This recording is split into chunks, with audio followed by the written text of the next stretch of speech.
Between my avatar artist Christina Prime featuring on Daily Deviant for a piece of work with me in it, you should all go check it out, it is linked in the description, and the mass spurging out that took place after some dickhead, took Aidan Paladin out of context and proceeded to show intellectual dishonesty of the highest level on Andy Warski's stream. I was a bit torn whether I'd make this video, because this was a bit more of the, Well, imagine my shock. Well, imagine my shock. Imagine my shock. Imagine my shock. Well, imagine my shock. variety. I had considered doing a measured response, I say measured, loosely, to the Aidan Paladin situation, because I think it's rather silly. I may yet get to that tomorrow, maybe. But instead we're going to cover something that would remind you of someone else. But of course, before we even remind you of who they are, I'm just going to tell you who they are, screw it.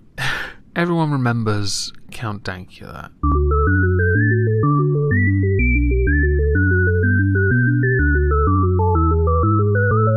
Who's getting sentenced, I believe, at some point this week. The first court-appointed anti-Semite, who the judge had deemed context is irrelevant with the joke he was making when the context pretty much conclusively proved his innocence. Right, well now that you're all refreshed, we're going to cover an article that was sent to me on the Liverpool Echo, because this is hilarious. Woman who posted rap lyrics as tribute on Instagram is guilty of sending an offensive message. Chelsea Russell, aged 19, argued the words were common in rap, but a district judge said they had no place in civil society. A teenager who posted rap lyrics on Instagram to pay tribute to a Liverpool boy who died in a road accident was found guilty of sending an offensive message. These words must have been truly heinous, and I'm sure we'll get to those soon enough, so we can truly understand the offensive nature of paying tribute to someone. Sefton magistrates heard that Chelsea Russell of Stonedale Crescent in someplace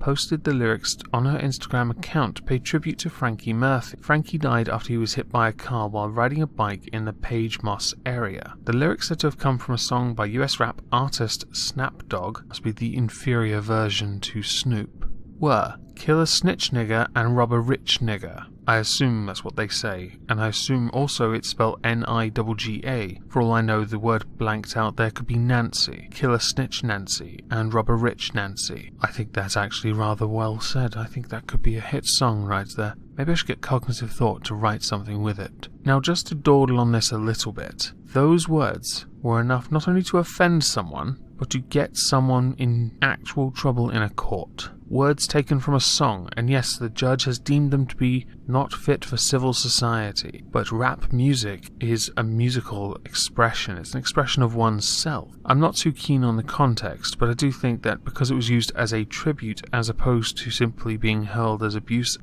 at someone, I see this less as something people should take offense over to the point where a criminal conviction is handed out. I stand by that for most things. I don't really see a point in criminally convicting somebody for posting on social media. If it was already considered offensive, the courts didn't need to get involved. Let's not forget here, virtually all social media platforms have their own rules.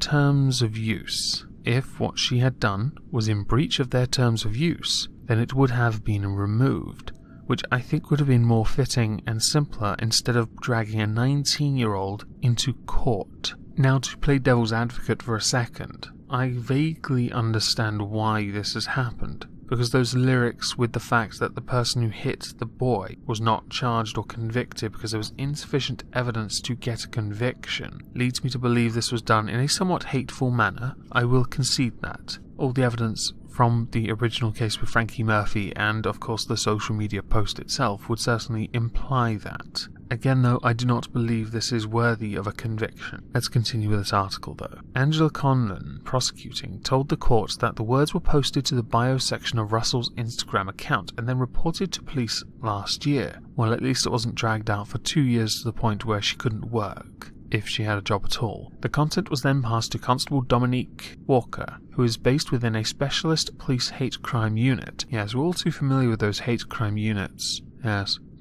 I don't think I need to say anything about that. The court heard that Miss Walker was the sister of Anthony Walker, who was the victim of a notorious race-hate murder on Merseyside. PC Walker told the court that she found the words on Russell's Instagram account grossly offensive. So, it is not your job to take offence on someone else's behalf, which, if anything, is why I didn't have to say anything about the hate crime unit earlier. She said, As a black woman, I found the words offensive and upsetting. Well, it's interesting because the words were uttered by a black man. But of course, context is irrelevant to you. I would, by the way, play the song so you have a bit more understanding, but instead you're just going to be like, a white woman tweeted a black man's words? Oh my god, she's calling him a monkey! And that is deeply problematic. I must deal with this by having her convicted for being hateful, even though I can certainly see hateful intent with regards to the driver who didn't get prosecuted for knocking over the boy, but not as far as race goes, which I believe this is also where you're trying to lead this. The words are offensive to both black and white people. I think by saying this, you're committing a microaggression by not simply recognizing all the other races in this country. And I say all the other races because I saw this at the bus stop last week and thought it was rather amusing, and if anything just proved to me that orange people had no place in this country. Hashtag Orange Lives Matter. Not. PC Walker also asked Carol Clark, defending, not to use the word Nancy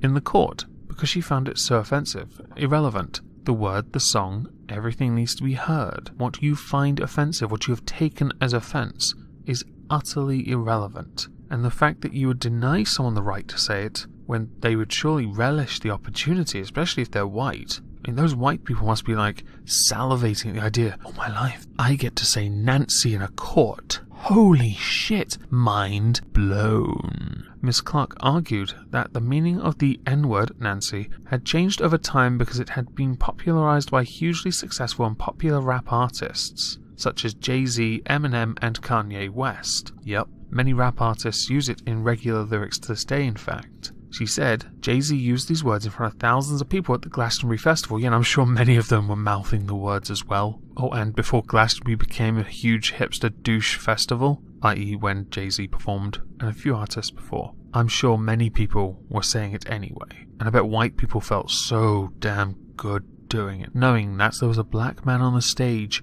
looking them in the eyes, they mouthed, Nancy. Miss Clark also pointed out that Russell had spelt the N-word ending in the letter rather than ER. She also quoted from the Urban Dictionary, highly credible source, which said that the word ending in the letter A meant a black man wearing a gold chain. Well, look at that. Snapdog's wearing gold chains, and he appears to be one of those black fellows. You, sir, are a Nancy. Unbelievable. Now, PC Walker has also gone on to say that it didn't matter how the word was spelt, it was offensive regardless. Offensive for somebody that works within the hate crime unit. Your job is to take offense on behalf of other people, and this has happened on a few occasions in videos I have made on this channel, where the police have stepped up and decided for the benefit of everyone else, they will take offense for you. How very considerate of you to do that. I can't think of anything better you could be doing, like actual crime-related police work, that you could be doing. But no. You focus on the more important, taking offense for other people that haven't even complained about it. You are a genius. Since this has all happened, Miss Russell has been charged with sending a grossly offensive message by means of a public electronic communications network and was found guilty following a trial. She has since been ordered to wear an electronic tag on her ankle for 8 weeks and ordered to pay £500 towards costs and an £85 surcharge. A 19-year-old girl who put something on social media as tribute to a dead 13-year-old boy has been charged because a police officer who is a member of a Mickey Mouse unit taking offense for other people because she's a fucking bellend has just got a 19-year-old convicted, sentenced to 8 weeks of wearing an electronic tag along with a curfew, and has to pay £585 in charges. I wonder how much it cost the taxpayer for that police officer to take offense for no one, because honestly I bet it was more than that. You, the hate crime unit, are an absolute joke. To Dali and Diskanar and I believe someone else who mentioned this article to me, thank you. Now I hope everyone has a lovely day. Oh, actually, one more thing. There is actually a hate crime law referencing use of electronic devices. I will leave a link to that in the description if you are at all interested. So I hope you all have a lovely day, and thank you all for listening. As I was piecing this video together, I noticed there was a part of the article I hadn't noticed, and I thought now would be a good time to address it. Miss Clark also told the court that Russell thought the words would only be seen by her Instagram followers. True, but Miss Connors said that Russell was a regular user of Instagram with over 100 followers and must have known how it worked. You're telling me 100 followers on Instagram is like that influential, and if that Discord alert triggered you, fuck off. Honestly, 100 followers? Oh wow, she's sowing the seeds of racism right there. Idiots. 100 followers though, adorable.